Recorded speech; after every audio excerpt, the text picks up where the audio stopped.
Izin Pak Frido, saya jadi Pak capek nih kalau duduk nih.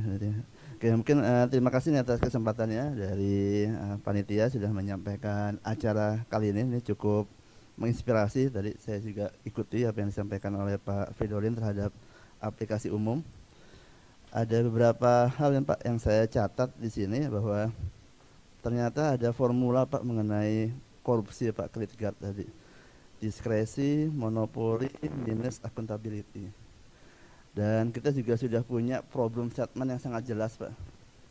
Problem statementnya itu adalah uh, bagaimana semua aplikasi instansi itu memiliki keragaman dan itu tidak teratur. Kita memiliki problem statement bagaimana perubahan harus cepat dilakukan. Kita memiliki problem statement bahwa manusia atau ASN digital ini beradaptasi dengan teknologi. Nah, kalau itu kita perhatikan, Bapak Ibu semua, mungkin bisa tampilkan slide-nya. Kita sudah menetapkan Pak bahwa Presiden sudah menetapkan ada core value ASN, ada menetapkan mengenai nilai-nilai dari ASN itu di pojok kanan. Core value kita adalah bangga melayani bangsa, Pak. Maka kata kuncinya adalah melayani, Pak. Kalau itu melayani, maka pastikan adalah akuntabilitasnya ada. Kalau itu melayani, maka seharusnya tidak ada diskresi lagi, semua harusnya standar. Sudah tidak ada lagi monopoli. Itu adalah bangga melayani bangsa. Seharusnya ASN memiliki sikap ke sana, bangga melayani bangsa. Kemudian ada nilai-nilai dari ASN adalah berakhlak. Akhlak ini itu mungkin sama dengan yang banyak kita miliki, profesionalisme, integritas, yang lain-lainnya. Tapi ada tambahan di depannya adalah ber, Pak. Ber itu adalah berarti kita memiliki sifat untuk berusaha untuk memberikan pelayanan.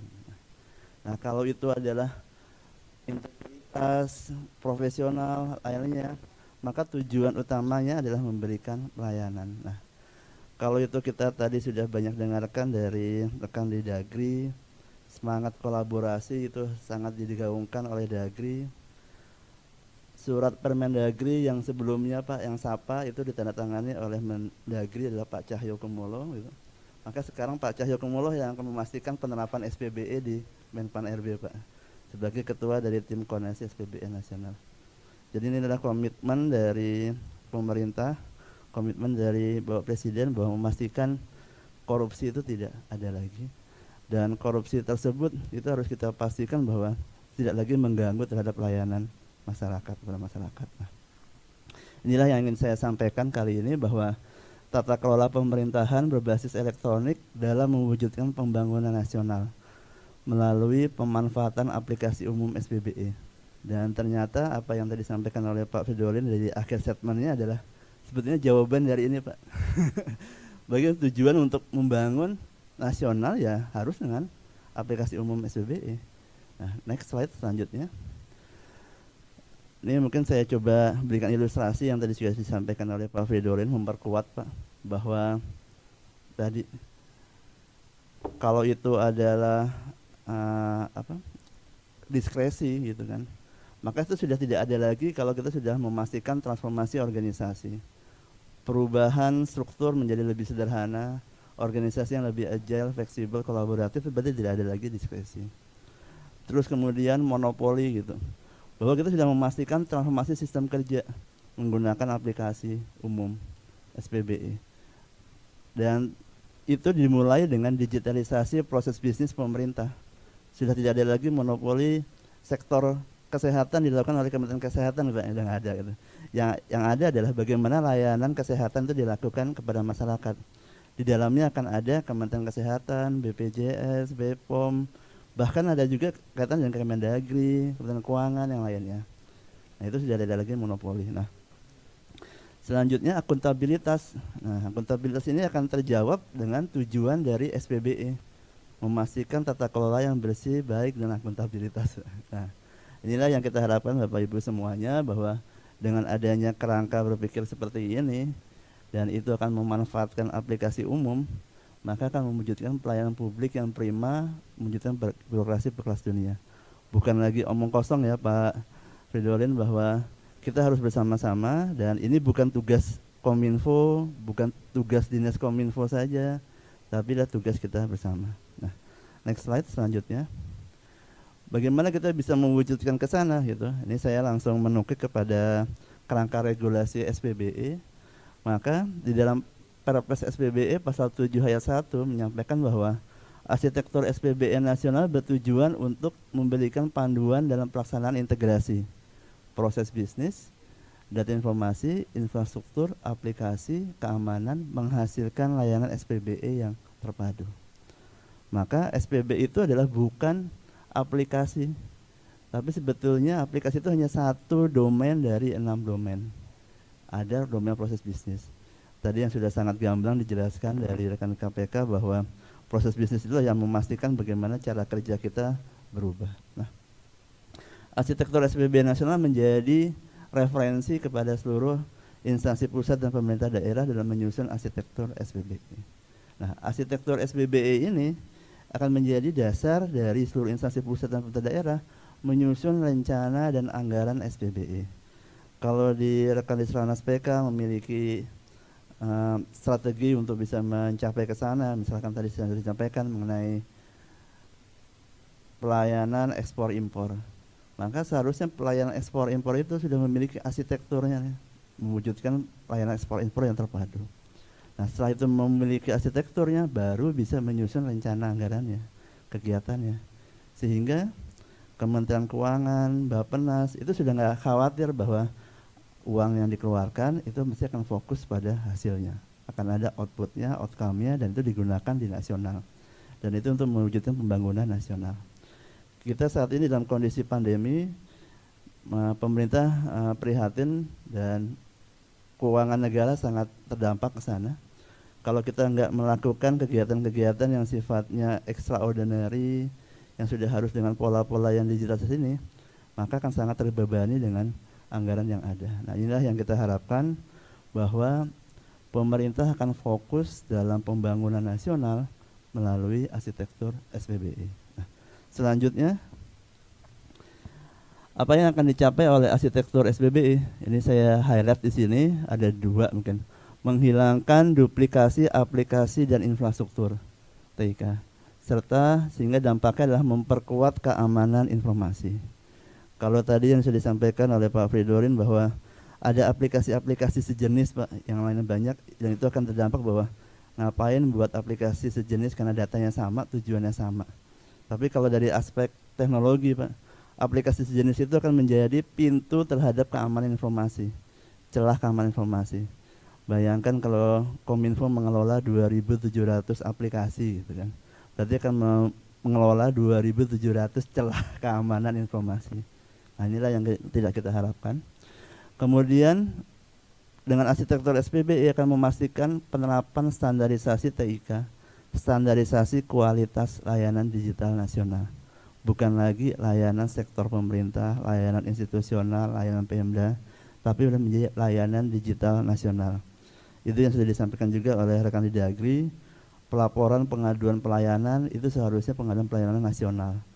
Pemda sudah harus memastikan bagaimana tindak lanjut dari pengaduan layanan. Pengaduan layanan pada masyarakat itu tidak kemudian menjadi pingpong Pak ya. Oh, salah mengirimkan pengaduan seharusnya ke Kementerian Kesehatan, terus pindah ke Kementerian Perindustrian gitu. Enggak, ya seharusnya mereka mengadukan kepada pemerintah.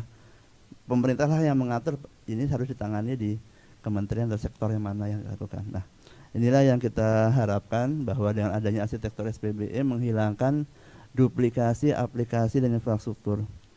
Banyak sekali infrastruktur yang dibangun, aplikasi yang dibangun mengeluarkan belanja TIK.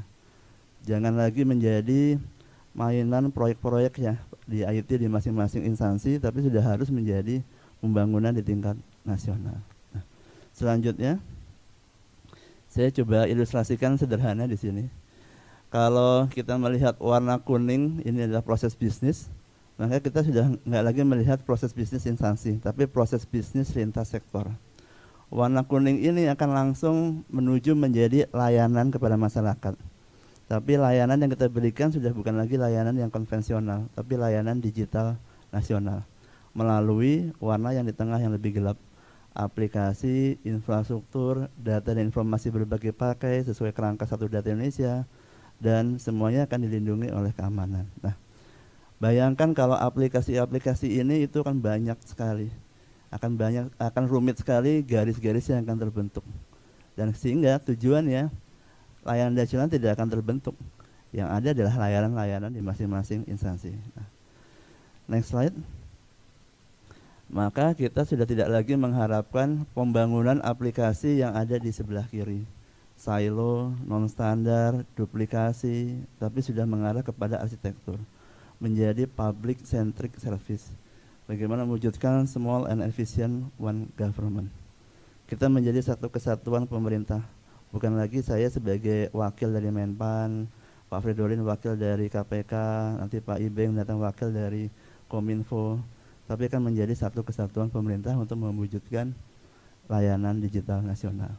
Kita memerlukan standarisasi dalam penerapan SPBE, standarisasi pada seluruh domain arsitektur, baik itu proses bisnis, data, informasi, layanan, dan sehingga ujungnya kembali lagi itu akan dilakukan pelaksanaan audit TIK. Nah, kalau itu pelaksanaan audit TIK, berarti kita harus memastikan keterpaduan dalam pelaksanaan SPBE secara nasional. Oke, next slide. Ini mungkin saya coba ilustrasikan sedikit mengenai aplikasi umum itu seperti apa. Maka dalam pasal 1 ayat 2 dalam Perpres SPBE, tata kelola SPBE adalah kerangka kerja yang memastikan terlaksananya pengaturan, pengarahan, pengendalian, dan penerapan SPBE terpadu. Dalam pasal 2 ayat 1, SPBE dilakukan dengan prinsip ini efektivitas, keterpaduan, sampai dengan keamanan. Kata kuncinya yang ada adalah keterpaduan.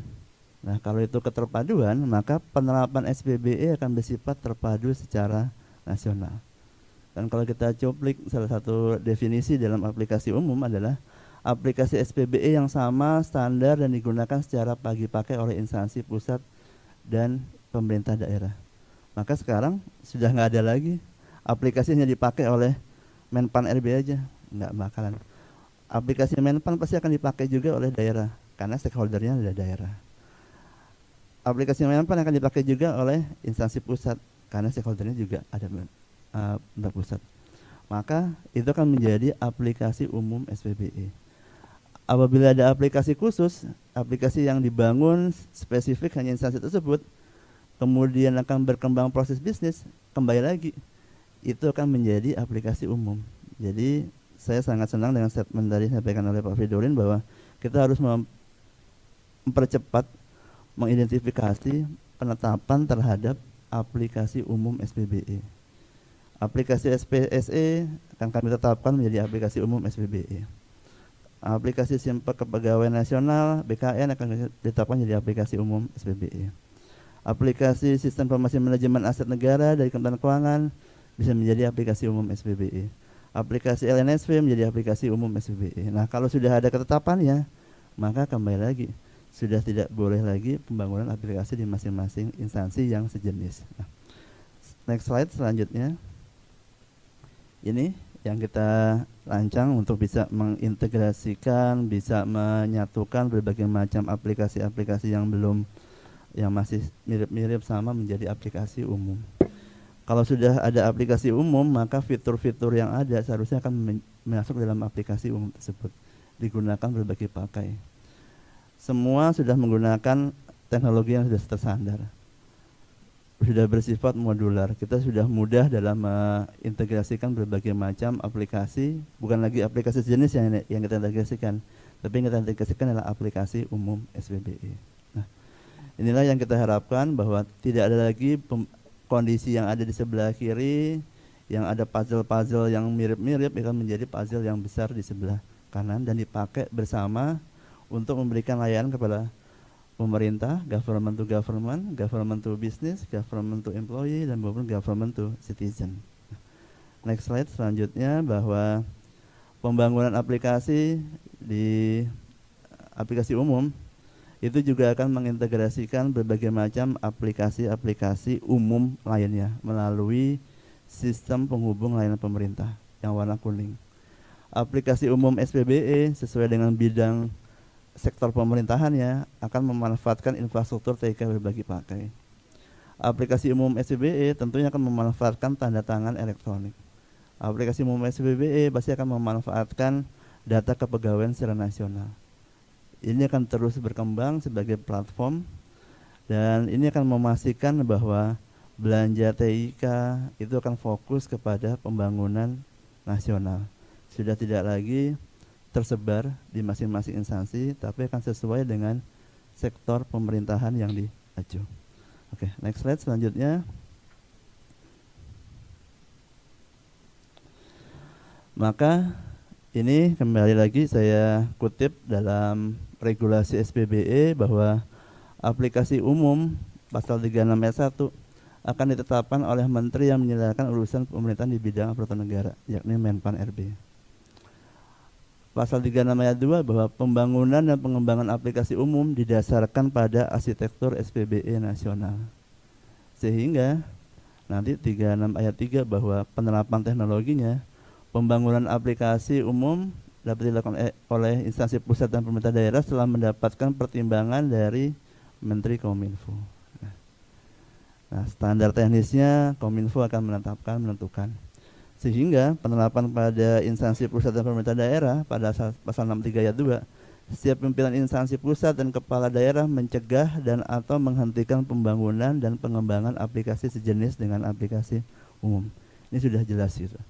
Kalau sudah ada aplikasi yang sebelumnya sebelum ditetapkan membuat kajian analisis biaya, Pak. Kalau dihitung-hitung, Pak, nanti 3 tahun itu analisis biayanya mungkin rendah gitu. Tapi ternyata dia mengeluarkan biaya juga untuk memelihara aplikasi. Ya, sehingga pada ujungnya itu tidak relevan dengan kajian biaya. Oke, masih. Nah, selanjutnya inilah yang kita harapkan bahwa dengan adanya aplikasi umum SPBE, maka pemerintah itu bisa bekerja sama dalam bentuk digital working collaboration. Kalau istilah tadi sudah ada yang disampaikan, digital village, global village gitu kan. Maka global village itu kan terdampak juga kepada pemerintahan. Kita menjadi satu pemerintahan. Kita tidak lagi kita harus berinteraksi, berkoordinasi, surat, formal, macam-macam gitu hanya demi untuk membuat laporan gitu. Kalau itu sudah ada di dalam sistem. Sehingga arahan Bapak Presiden sesuai dengan RPJMN 2024, agenda pembangunan itu bisa dilakukan dengan tematik layanan publik terintegrasi. Pengelolaan pemerintah bersifat terpadu secara nasional, screen to screen coordination. Sudah tidak ada lagi sifat manual, mungkin kalau disampaikan oleh Pak Okto tadi oleh Satu Data. Kalau itu sudah menggunakan portal Satu Data, sudah nggak ada lagi MOU dalam pemanfaatan data. Nah, inilah yang kita harapkan Bapak Ibu semuanya, sehingga aplikasi-aplikasi umum itu sudah harus kita perjuangkan untuk identifikasi dan harus kita bisa gunakan. Apabila masih terdapat kekurangan, perlu ada perbaikan, maka tugas kita bersama untuk melakukan pembenahan tersebut. Terima kasih atas kesempatannya. Next slide. Semoga apa yang kita bahas kali ini akan menjadi bahan kita bersama-sama untuk membangun bangsa. Terima kasih. Assalamualaikum warahmatullahi wabarakatuh.